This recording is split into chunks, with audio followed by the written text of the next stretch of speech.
ఇద్దరు కలిసి టేబుల్స్ని రివర్స్లో చెప్పాలి.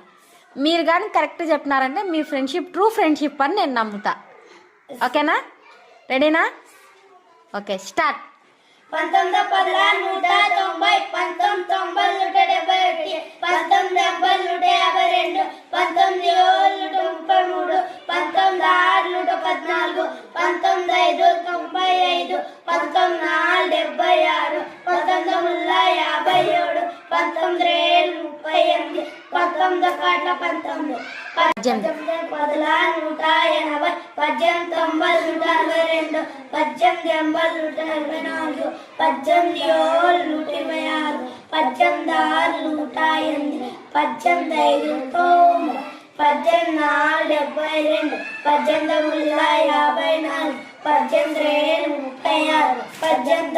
18